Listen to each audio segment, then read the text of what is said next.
Welcome to my YouTube channel. अभी तक हम लोगों ने जो पहली वीडियो थी, इससे पहले वाली वीडियो, उसमें 13 क्वेश्चन तक सॉल्व कर लिया है। जो हमारा भी एग्जाम पेपर है वो 2015 430 ICR कोड वाला है।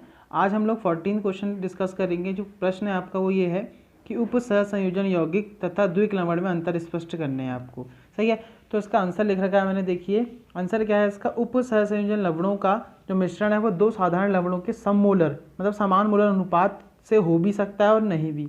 कंडीशन क्या होगी करने के लिए, आपको जो लवण लेने हैं उनको या तो आपको गर्म करना है तीव्र और या आपको ठंडा करना है। तो वो आपस में जुड़ के क्या देंगे, एक यौगिक देंगे जिसको हम लोग स्क्वायर ब्रैकेट में बंद करके समझाएंगे। उसको हम लोग क्या बोलेंगे, उप सहसंयोजन यौगिक बोलेंगे। अगला है आपका द्विक लवण का मतलब क्या है। मतलब इसमें क्या होगा कि आपका द्विक लवणों का मिश्रण दो साधारण लवणों के सममोलर अनुपात में मिश्रित करने से होता ही। यहाँ तो आपका कन्फर्म है, यहाँ हो भी सकता है नहीं भी हो सकता है, यहाँ डिपेंड करेगा कंडीशन पे। और ये आपका अगर मिलाओ, जैसे मैंने एग्जांपल लिख रखा है फिटकरी का, ये फिटकरी का एग्जांपल। इसमें क्या करोगे आप, अगर आप K2SO4 Al2SO4 को मिलाते हो ना उसके थ्राइस को, तो ऑब्वियस सी बात है आपको इसमें डेफिनेटली क्या होगा, आपको फिटकरी प्राप्त हो जाएगा। अगला पॉइंट है इसमें आपका, देखिए क्या है, इन लवणों का अस्तित्व ठोस अथवा द्रव अवस्था में होता है। सही है, और इनका क्या होगा, सिर्फ ठोस अवस्था में होगा। ऐसा देखा जाता है कि अगर आप इनको आप द्रवित अवस्था में या इनकी गलित अवस्था में देखोगे तो ये देखने को मिलता है कि ये अपने आयंस में विभक्त हो जाते हैं। ऐसे ये जो यौगिक था वो K+Al3+ SO4 2 नेगेटिव में विभक्त हो गया, टूट गया। मतलब इसका मतलब ये भी होता है कि ये जब आयनित होते हैं या इन्हें जब पानी में डाला जाता है तो ये अपनी पहचान खो देते हैं, लेकिन इसमें ऐसा नहीं होता। वो बात की बात है, देखेंगे आगे क्या है। इन लवणों में धातु आयन की संयोजकता भिन्न भिन्न होती है। जैसे आप लोग देख पा रहे हो यहाँ पे इस यौगिक में क्या है, यहाँ पे Fe की ऑक्सीजन अवस्था +3 है और इस यौगिक में यहाँ पे कार्बन मोनोऑक्साइड है। इसको यहाँ पे इसको कार्बोनिल बोलते हैं। क्या बोलते हैं, कार्बोनिल बोलते हैं। तो इस यौगिक में क्या है, देखो इसके ऑक्सीजन जो अवस्था है वो है आपकी 0। अब देख पा रहे हो Fe की ऑक्सीजन अवस्थाएं अलग अलग आ रही हैं, लेकिन यहाँ पे क्या होता है, हमेशा K की +1 रहेगी, सल्फर की +6 आएगी यहाँ पे शायद, हाँ +6 आएगी, और Al की हमेशा +3 रहेगी। ये फिक्स होती है, इसमें कोई चेंज नहीं आता है। अगला आयन है, जल में घोलने पर एक साधारण आयन तथा एक जटिल आयन देते हैं। ना पानी में डालोगे तो होगा क्या, मैं आपको समझा देता हूँ। इस प्रकार से अभिक्रिया चलेंगी। देखिए ये है, देखिए अगर आप इसे पानी में डाल दोगे ना इसको, कि इस वाले को, या मैं इसको पानी में डालता हूँ पहले इसको K3Fe क्या है कि दिया आपको K3Fe(CN6), इसको आप वाटर में डालिए, क्या होगा आपका 3K+ अलग हो जाएगा और एक आपका Fe, ये आपका जटिल है, इसको बोलते हैं संकुल, और ये आपको होता है काउंटर आयन, मतलब जो इस संकुल को बैलेंस करेगा, संतुलित करेगा। सही, लेकिन अगर मैं इसको पानी में डालूं क्या होगा, जैसे ये आपके पास K2SO4 Al2SO4 का होल थ्राइस .24H2, इसको आप पानी में डालोगे, पानी में डाला जा रहा है तो ये पानी लिख दे रहा हूँ ऊपर, कोई दिक्कत नहीं। क्या हो जाएगा 2K+ प्लस आपका A2Al3+ प्लस आपका 4SO4 2 नेगेटिव में क्या हो जाएगा, विभक्त हो जाएगा। मतलब इससे अपनी पहचान खो दी यहाँ पे, लेकिन ऐसा नहीं हो रहा। देखिए पोटेशियम ये है आपका, और ये पूरा का पूरा यौगिक एज सच ऐसा ही आ गया है। ठीक है, ये बेसिक पॉइंट है। इसमें आप एक पॉइंट और कर सकते हो कि इन्हें जल में घोलने पर ये अपना मतलब अणु अपनी पहचान नहीं खोते हैं या परमाणु अपनी पहचान नहीं खोते और यहाँ पर अपनी पहचान खो देते हैं। सही है, ये बेसिक विषय आपको क्वेश्चन याद रखना है, आंसर हो जाएगा आपका। अगला प्रश्न दे रखा है आपको, 15 क्वेश्चन दे रखा है कि ट्राइक्लोरोमीथेन को गहरी रंगीन बोतलों में क्यों संग्रहित करते हैं। संग्रहित मतलब रखना, संभाल के रखना बोल सकते हो, इकट्ठा करके रखना बोल सकते हो। आगे क्या दिया, संबंधित अभिक्रिया बताते हुए कारण बताइए। देखो ट्राइक्लोरोमीथेन का मतलब आप समझ पा रहे हो, इसमें 3 क्लोरीन है और एक मीथेन, मतलब एक कार्बन होगा। तो इसका आंसर जो है वो आंसर इसका ये है कि मीथेन को क्लोरोफॉर्म को रंगीन बोतलों में क्यों रखा जाता है, वो उसका क्वेश्चन पूछा गया आपसे उसमें। तो इसका आंसर सिंपल सा है, देखिए आप लोग देख पा रहे हो, आंसर इसका सिंपल सा देखिए। ट्राइक्लोरोमीथेन मतलब क्लोरोफॉर्म को गहरी रंगीन बोतलों में संग्रहित करके इस कारण से रखते हैं कि ये रंगीन बोतलें सूर्य के प्रकाश का ट्राइक्लोरोमीथेन से संपर्क रोकती हैं। जब देखो ये बोतल में अगर सपोज ये क्लोरोफॉर्म इस टाइप से रखा है, ये बोतल है, इसमें अगर क्लोरोफॉर्म रखा है इस टाइप से, तो ये सूर्य के प्रकाश को क्या करेंगे, इस पर आने रोकेंगी। आगे क्या दिया है, क्योंकि सूर्य के प्रकाश की उपस्थिति में ट्राइक्लोरोमीथेन वायु की ऑक्सीजन द्वारा, मतलब ऑक्सीजन मतलब O2 द्वारा धीरे धीरे ऑक्सीकृत होकर अत्यधिक विषैली ये बहुत याद रखना, बात काम की बात है। विषैली कार्बोनिल क्लोराइड यानी इसको हम लोग बोलते हैं, इसका जो प्रचलित नाम है, जो कॉमन नेम बोलते हैं, एग्जाम में प्रचलित नाम करके आता है, जो बनता है वो क्या होता है, फॉस्जीन होता है। फॉर्मूला कैसे आप लोग देख सकते हो, अब इसका जब ऑक्सीकरण करवा रही हो, ये आपका क्लोरोफॉर्म है, इसका जब आप ऑक्सीकरण करवा रहे हो तो आप देख पा रहे हो आपको क्या मिल रहा है, क्या मिल रहा है आपको, ये क्लोरोफॉर्म है आपका और ये आपका फॉस्जीन मिल रहा है। एक और प्रश्न बता रहा हूँ मैं आपको, इसी से मिलता जुलता है फॉस्जीन से ही। एग्जाम में आता है कि 2 विषैली गैसों के नाम बताइए जो क्लोरीन से बनती हैं। क्वेश्चन है कि 2 विषैली गैसों के नाम बताइए जो क्लोरीन से बनती हैं। पहला तो आपको दिख गया फॉस्जीन है, जो फर्स्ट क्वेश्चन आंसर है वो फॉस्जीन हो जाएगा। फॉर्मूला लिख दीजिएगा आप, यूके बोर्ड में काफ़ी बार क्वेश्चन पूछा गया है। और दूसरी जो गैस है वो है आपकी मस्टर्ड गैस।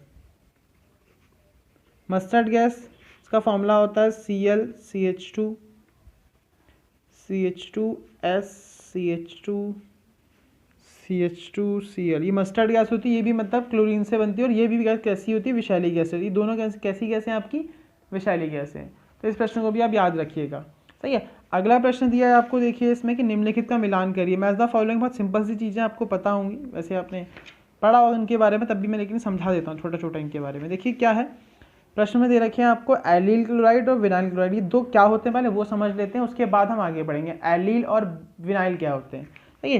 देखिए अगर आपका कार्बन इस प्रकार जुड़ा हुआ है कोई ग्रुप आपका, और दूसरा तरीका आपका ये है, ग्रुप मतलब समूह, ग्रुप मतलब समूह, कुछ भी हो सकता है, क्लोरीन हो सकता है, अल्कोहल हो सकता है, मतलब OH हो सकता है, एल्डिहाइड, कुछ भी हो सकता है, जरूरी नहीं है कोई एक ही ग्रुप फिक्स होगा, कोई भी हो सकता है। तो इसमें क्या, अगर आपका ग्रुप उस कार्बन जुड़ा है, उसके बाद जो कार्बन किससे जुड़ा हुआ है, आपका डबल बॉन्ड जुड़ा हुआ है, या ऐसा भी कह सकते हैं कि अगर आपका ग्रुप sp3 से जुड़ा हुआ है और sp3 वाला कार्बन किससे जुड़ा है, sp2 से जुड़ा हुआ है, तो उसको हम लोग बोलते हैं एलील। क्या बोलते हैं हम लोग उसको, एलील। और अगर ये ग्रुप सीधे sp2 से जुड़ा हुआ है तो उसको हम लोग बोलते हैं विनाइल। ये बहुत सिंपल है, याद रखना है। और यही छोटी छोटी बातें ना हमें क्वेश्चन में ना सोचने पर मजबूर नहीं करती हैं, अगर क्वेश्चन करने से पहले, ठीक है। नहीं तो अगर हमें चीज़ें नहीं पता होती तो हम सोचते हैं, थोड़ा बड़ा कर देते हैं, टाइम लग जाता है, पेपर सॉल्व नहीं होता, काफ़ी चीज़ें हो जाती हैं, ठीक है। और एक बात को याद रखना, अगर आपके कार्बन में एक भी सिग्मा बंद नहीं है, अब सिग्मा और पाई थोड़ा बंद देख लेना, सिंगल बॉन्ड होगा तो सिग्मा बॉन्ड बोलते हैं, डबल बॉन्ड में 1 पाई 1 सिग्मा होगा, ट्रिपल बॉन्ड में 2 पाई और 1 सिग्मा होंगे। ये बेसिक इन्फॉर्मेशन है, याद रखिएगा। यहाँ चारों सिंगल बॉन्ड होते हैं, यहाँ चारों के चारों कैसे बॉन्ड होंगे, सिग्मा बॉन्ड होंगे, और इसका हाइब्रिडाइजेशन क्या होगा आपका, संकरण जिसे बोलते हैं हिंदी में, sp3। अगर आपका एक डबल बॉन्ड है तो उसमें इसको संकरण होगा आपका, वो होगा sp2, और इसमें 1 पाई, सॉरी 1 पाई, ये भी देखो 1 पाई है इसके पास, या ऐसे बोल सकते हो, हाँ बोल सकते हो ऐसा कि इसमें 3 सिग्मा है और 1 ऊपर पाई है। और अगर इसमें तीनों बंद ट्रिपल हो तो इसमें क्या होगा, 2 सिग्मा होंगे, ये वाला सिग्मा और ये वाला सिग्मा, और ये दो जो होंगे वो क्या होंगे आपके, 2 पाई होंगे, ठीक है, ऐसा बोल सकते हो। इसका क्या हो जाएगा आपका, sp हो जाएगा। अगर आप इसको नहीं गिनोगे इन बंधों को तो इसमें ऐसा ही बोल सकते हो कि अगर इसमें सिग्मा है तो सिर्फ sp3, अगर 1 पाई है तो sp2, मैंने बता दिया। अगर आपके पास 2 पाई है तो sp हो जाएगा। इसका एक तरीका और होता है इस प्रकार से, यहाँ पे आप देख पा रहे हो 2 सिग्मा, लेकिन यहाँ पे 2 पाई भी, यहाँ पाई बंदों को थोड़ा फोकस करिएगा, पाई बंद बताएंगे आपको संकरण कैसा है। इसका भी क्या होगा, sp होगा। मतलब इसको हम लोग बोल सकते हैं कि ये आपका sp है, ये आपका क्या होगा, sp2 संकरण होगा, और ये क्या होगा आपका संकरण, sp3 संकरण होगा। ये बेसिक बेसिक बातें हैं, आप ध्यान में रखिएगा। आगे बढ़ते तो इस क्वेश्चन को कर लेते हैं। देखिए आप देख पा रहे हो एलील क्लोराइड का मतलब क्या होगा, जिसमें इस प्रकार का अरेंजमेंट होगा। तो आप देख पा रहे हो ये वाला क्वेश्चन में क्या है, एलील बन रहा है, देखिए तो ये वाला हो जाएगा, मतलब क हो जाएगा ये। आगे देखिए क्या दिया है, बेंजीन क्लोराइड, आप जानते हो बेंजिल के लिए जिसमें बेंजीन होगा, ऑब्वियसली बात है यही वाला होगा। एक इन्फॉर्मेशन और दे दे रहा हूँ, ध्यान से देखिएगा। अगर बेंजीन के साथ ये इन्फॉर्मेशन देखिएगा, अगर इस प्रकार से बेंजीन होगा, मतलब इस प्रकार से, तो उसको हम लोग बोलते हैं बेंजिल। अगर आपका बेंजीन इस प्रकार से है, मतलब उसके पास 2 खाली बंद है और 1 H है, उसको हम लोग बोलते हैं बेंजल। अगर उसके पास इस प्रकार से, मतलब तीनों के तीनों बंद खाली हैं, तो उसको हम लोग बोलते हैं बेंजो। अगर आपके पास CH2 होगा, मतलब 1 बॉन्ड फ्री होगा, उसको बेंजल बोलेंगे। अगर 1 H और 2 बॉन्ड फ्री हैं, बेंजल होगा। अगर एक भी H नहीं और तीनों बंद आपके जो बंद हैं, बॉन्ड हैं, वो फ्री हैं, तो वो बेंजो होगा। ये ज़्यादातर बेंजल अल्कोहल आपने सुना होगा, बेंजल क्लोराइड सुना होगा, तो वहाँ यहाँ भी यूज़ हो जाएगा। यहाँ पे आपका होगा, इसमें ज़्यादातर एल्डिहाइड के लिए काम में आता है, और ये आपका बेंजोइक अम्ल वगैरह में ज़्यादातर यूज़ होता है। सही है। तो आप मैच कर सकते हो। तो ये आपको देख पा रहा है, ख वाले के लिए क्या हो जाएगा, ये वाला हो जाएगा, ये ख हो गया। सही है। अगला दे रखा है आपको विनाइल क्लोराइड। तो विनाइल का मतलब क्या होता है मैंने बता रखा, सीधा डबल बॉन्ड, तो ये वाला हो जाएगा गो। ये वाला सिंपल है, ये क्वेश्चन पहले भी आ चुका है इस पेपर में, तो ये आप देख सकते हो, ये हो जाएगा आपका घो। सही है। आगे दे रखा है आपको प्रश्न, देखिए प्रश्न 17 है, निम्नलिखित बहुलकों को प्राप्त करने के लिए प्रयुक्त एकलकों को लिखिए। एकलक मतलब क्या होता है, जिनसे ये बहुलक मिलके बना होता है। तो देखिए ग्लिप्टल के लिए मैंने लिख रखा है, ग्लिप्टल के लिए जो प्राप्त बहुलक है वो मैंने लिख रखा है, देखिएगा अब ये लिखा हुआ है, तो ये इसका आंसर भी लिखा था मैंने। ग्लिप्टल मतलब ये है, इसमें प्रयुक्त एकलक एथिलीन ग्लाइकॉल है आपको, और एक आपका थैलिक अम्ल। एथिलीन ग्लाइकॉल का मतलब होगा कार्बन के साथ हर एक कार्बन के साथ एक एक OH लगा होगा, और थैलिक अम्ल मैंने बता रखा कि बेंजीन के पास 2 OH लगे, 2 कार्बोक्सिलिक ग्रुप लगे होंगे जो कि 1-2 पोजीशन पे होंगे। कौन सी पोजीशन पे है ये, 1-2, ये 1 पोजीशन पे कह सकते हो, तो उसका आप 2 पोजीशन में बोल सकते हो। सही है। आगे आपका बैकेलाइट है, बैकेलाइट एक बहुलक है, ये भी आपका इसमें क्या दे रखा है, इसमें प्रयुक्त एकलक फिनॉल तथा फॉर्मेल्डिहाइड है। इसमें जो प्रयुक्त एकलक है वो क्या आपका फिनॉल तथा फॉर्मेल्डिहाइड है। फिनॉल आपको पता है बेंजीन के ऊपर OH लगा दो तो फिनॉल बन जाता है, और एल्डिहाइड आपका इस प्रकार है, मतलब उसमें मेथेनल है। सही है, इस प्रकार से आपका एल्डिहाइड है ये। यहाँ देखिए आप आगे अगला प्रश्न देखते हैं। अगला प्रश्न है आपका, जैव निम्नीकृत होने वाले और जैव निम्नीकृत ना होने वाले अपमार्जक क्या है, इनका एक आपको उदाहरण देना है। तो देखिए आप लोग जैव निम्नीकृत ना होने वाले और होने वाले मतलब कौन कौन से अपमार्जक हैं वो देख लीजिए आप, ये लिखे हुए हैं, ये लिखा है, देखिए आंसर क्या लिखा है, जैव निम्नीकृत अपमार्जक या वे अपमार्जक जिनमें सरल रिजु कार्बन हाइड्रोकार्बन श्रृंखला होती है। सरल मतलब, रिजु मतलब इस प्रकार जो सीधी चेन होगी इस प्रकार की,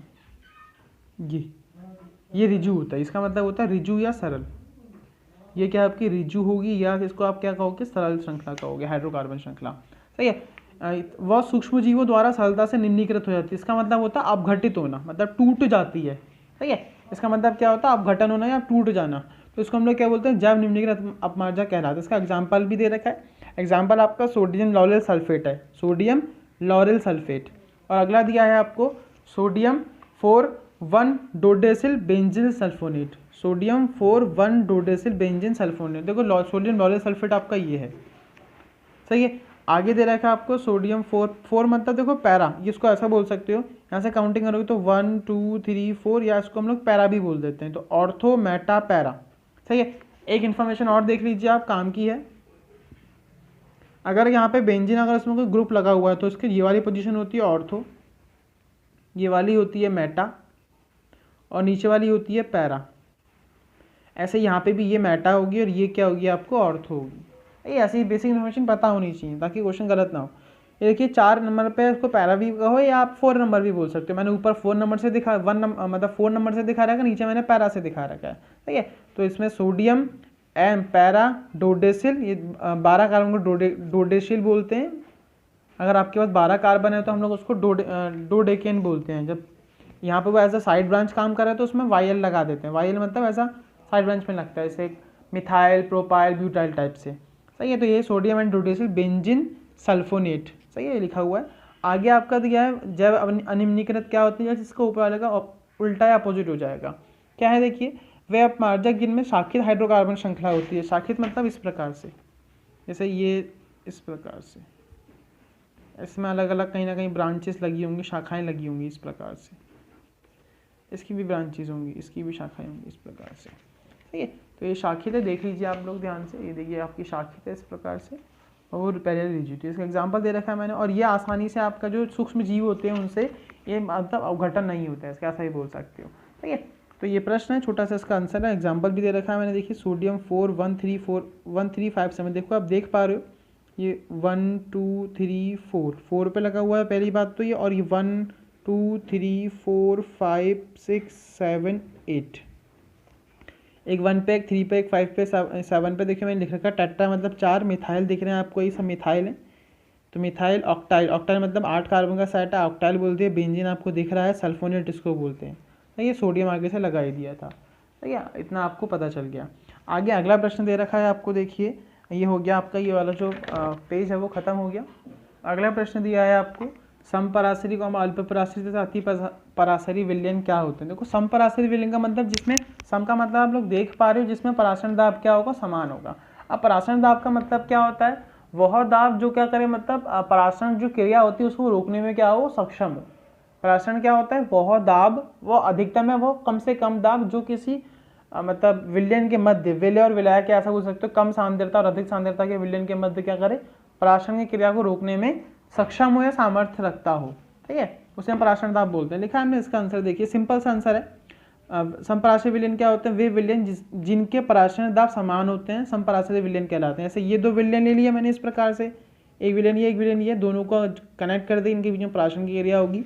अगर ये ऊपर से दाब लगा रहा हूँ, अगर वो दाब रोक दे रहा, दोनों का दाब समान है, तो वो समपराशरी विलयन हो गए, ठीक है। इसमें एक चीज़ मतलब काम की बात है, ये बहुत इंपॉर्टेंट भी है कि जब दोनों के पराशरण दाब समान हो तो उसका मतलब ये है कि दोनों में जो परमाणुओं की संख्या होगी, अणुओं की जो संख्या होगी, ऐसा बोल सकते हैं, या उसमें हम बोल सकते हैं उनकी मोलर सांद्रताएं होंगी, वो क्या होंगी, समान होंगी।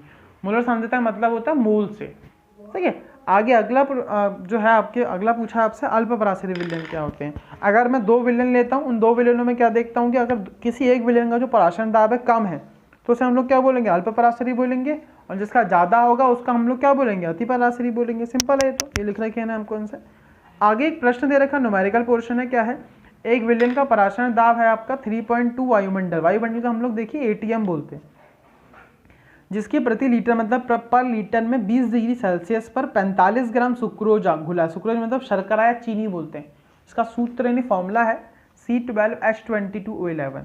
आपको नियतांक R का मान ज्ञात करना है। देखिए जहाँ जहाँ ऐसे प्रश्न नहीं आते जो एक किसी स्पेसिफिक वैल्यू के मान निकलवाते हैं, तो वो क्वेश्चन हमारे लिए ईजी होते हैं। रीज़न क्या होता है कि आपको उनका आंसर पता होता है, आपको R की वैल्यू पता है, लगभग 0.0821 करके ऐसी हमेशा आती है, तो वही आपको पता भी है, सही है, 821 या 831 करके आती, पता है आपको। तो अब जो जो प्रश्न में दिया है, सबसे पहला काम, सबसे मतलब इंपॉर्टेंट काम यह है कि आपको जो दिया होता है उसको लिख दीजिए। क्या दिया है आपको, एक विलयन का पराशरण दाब दे रखा है, उसको आपने लिख दिया। देखिए आपने लिख के दिखा रखा है, मैं इसको थोड़ा फोल्ड कर देता हूँ, है ना, ताकि पूरा आ जाए। पराशरण दाब आपने लिख के दिखा रखा, कितना है 3.2 ATM लिख के दिखा रखा, आयतन आपने 1 लीटर दिखा रखा है, सुक्रोज फॉर्मूला लिख रखा है। देखिए फॉर्मूले पता होना चाहिए ताकि क्वेश्चन जल्दी से जल्दी समझ में आए हमें।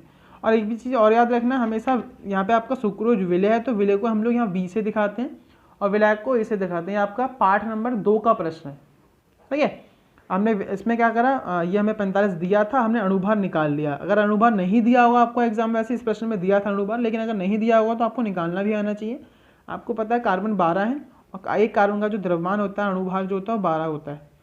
H 22 है, एक का जो होता है वो मतलब H का 1 होता है, प्लस 11 वो आपके 11 है, O का होता है कितना है 16। सबको गुणा भाग सॉल्व करने का कितना है आपका 342 आया, सही है, ग्राम पर मोल में निकाला, सही। आगे बढ़ते हैं।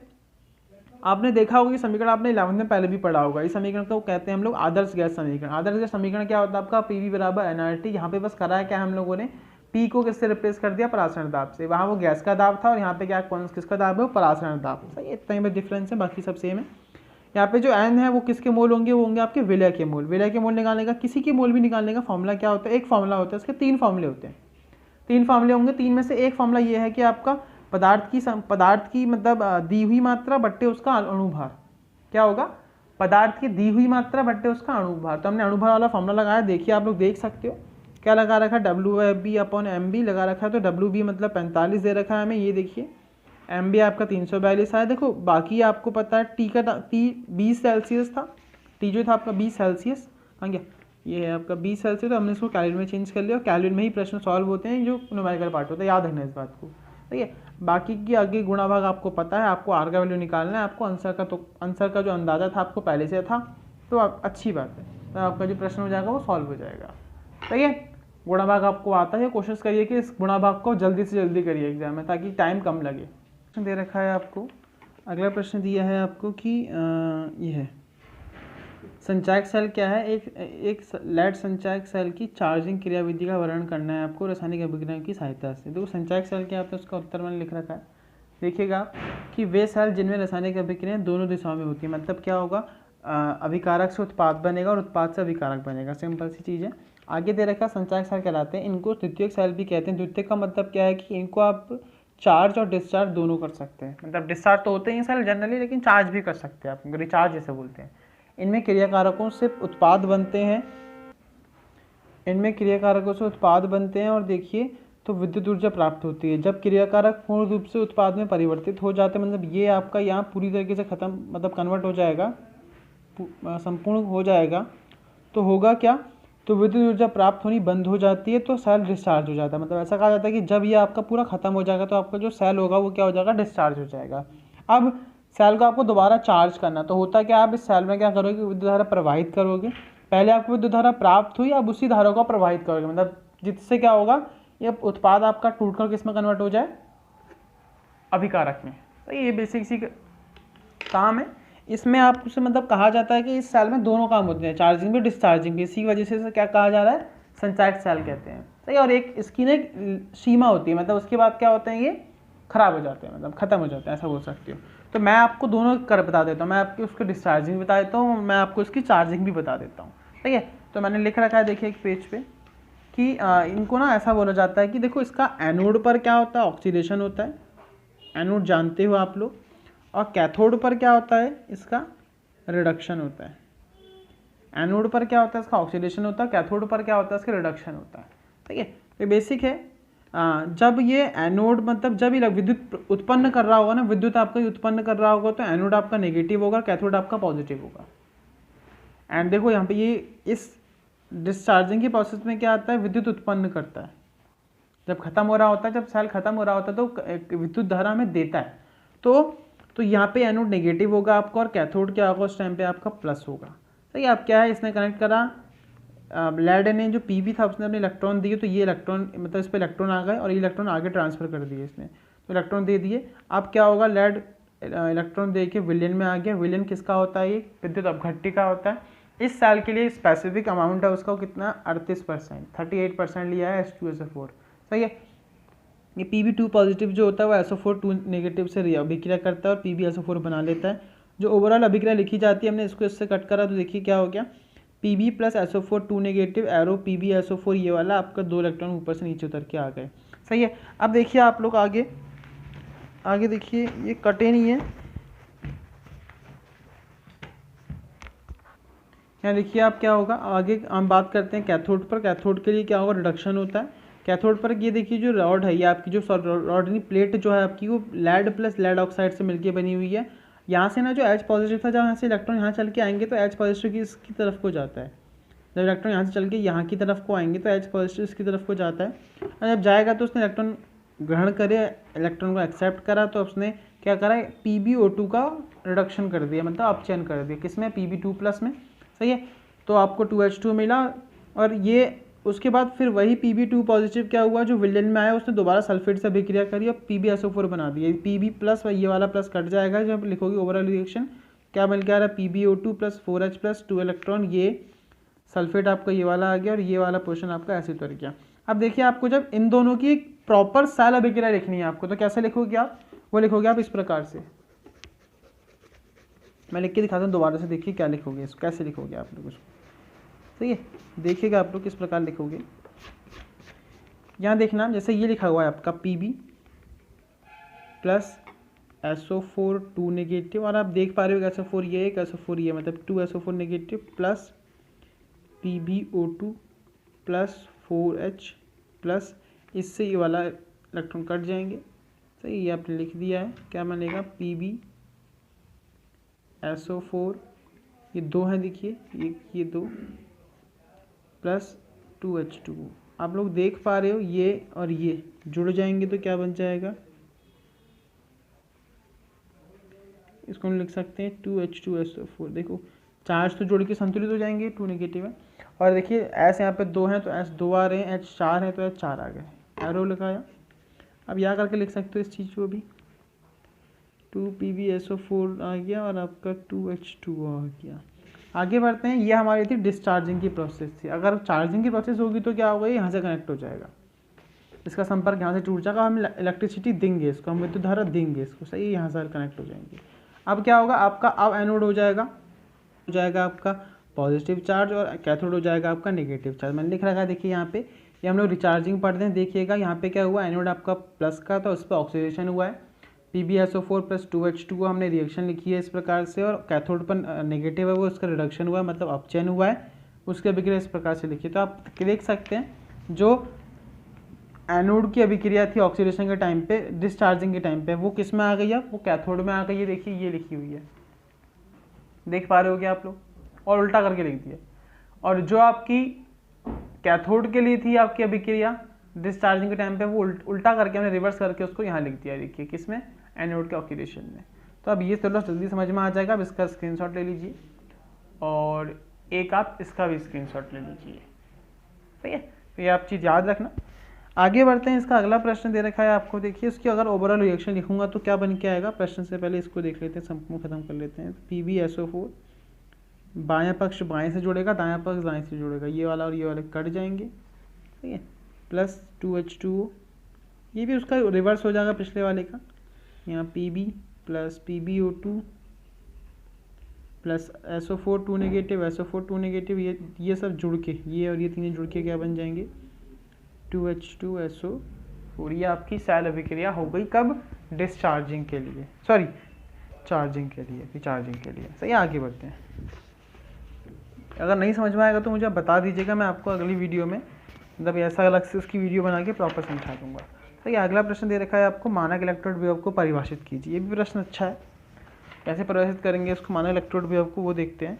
सही है, तो देखिएगा आप कैसे परिभाषित करेंगे। ये देखिए आप लिखा हुआ है मैंने यहाँ पे, क्या दिया है, जब किसी धातु को उसके, जब तक धातु को, देखो ये टेम्परेचर होता है आपका स्टैंडर्ड टेम्परेचर को, मतलब जब किसी धातु को 25 डिग्री सेल्सियस ताप पर उसके किसी लवण के 1 मोलर विलयन के संपर्क में लाया जाता है, मतलब उसी का लवण रखा होगा किसी धातु का, सपोज कोई विलयन है, उसमें क्या होगा, जैसे CuSO4 का लवण का विलयन, और धातु भी किसकी होगी आपकी, CuSO4 की होगी, मतलब सॉरी कॉपर धातु होगा आपका। सही है, कि संपर्क में लाया जाता है। तो ऐसा देखा जाता है कि 1 मोलर विलयन के संपर्क में लाया जाता है, तो विलयन में धातु एवं धातु आयनों के मध्य उत्पन्न विभव, मतलब इसके और इसके मध्य क्या होता है कि विभवांतर उत्पन्न हो जाता है, जिसको हम लोग क्या बोलते हैं, मानव इलेक्ट्रोड विभव बोलते हैं। सही, इसे किससे दिखाते हैं, E0 से दिखाते हैं। इसका मात्रक क्या होता है, वोल्ट होता है, आपको पता होगा, फिजिक्स का पार्ट है।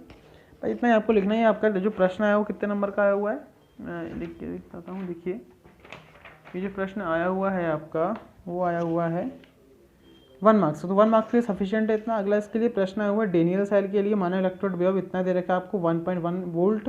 अभिक्रिया भी दे रखी है आपके लिए, इसको गिब्स ऊर्जा निकाली, मतलब गिब्स ऊर्जा को दिखाते हैं हम लोग डेल्टा G0 से। ठीक है, याद रखना, 11th का पार्ट है। तो ये आपकी अभिक्रिया दे रखी है हमने। एनोड पर आपको पता ऑक्सीकरण होता है, पीछे बताया था। कैथोड पर रिडक्शन होता है, बताया था, मैंने लिख दिया सारी अभिक्रिया। E0 सेल भी दिया है हमें कितना, मानक गिब्स ऊर्जा का फॉर्मूला होता है डेल्टा RG0, रिएक्शन मतलब R मतलब रिएक्शन, G मतलब गिब्स ऊर्जा, नॉट मतलब उसकी मानक फॉर्म है, बराबर -N मतलब इलेक्ट्रॉन्स की संख्या, F फैराडे होता है, E पता है आपको विभव जो होगा। सही है, तो क्या लिखा, डेल्टा RG0 बराबर माइनस का NF E0 सेल। हमने जो दिया है, देखो यहाँ पे 2 कैसे आया, ये आपको दिख रहा है 2 है। सही है, आप F आपको याद रखना पड़ेगा, 96,500 कूलाम होता है, और ये आपको दे रखा है। हमने सब कुछ वैल्यू रखी है, आपने गुणा भाग करा, आपको आंसर मिल जाएगा। आप देख पा रहे हो N की जो क्वांटिटी होगी, जो उसका मात्रक होगा वो नॉर्मल होगा। आपको F का मात्रक पता है कूलाम होगा, और E का मात्रक वोल्ट है, और यहाँ पे इलेक्ट्रॉन मोल में निकलते हैं, सॉरी ये नॉर्मल नहीं है, मोल में निकलेंगे, क्योंकि ना ये चीज़ें होती हैं मोल में होती हैं, वो 1-2 परमाणु के साथ नहीं होती हैं। तो N का मात्रक क्या होगा, यहाँ पे मोल हो जाएगा, मतलब 2 मोल इलेक्ट्रॉन निकले होंगे। सही है, या 2 मोल इलेक्ट्रॉन का स्थानांतरण करा होगा। आई बात समझ में।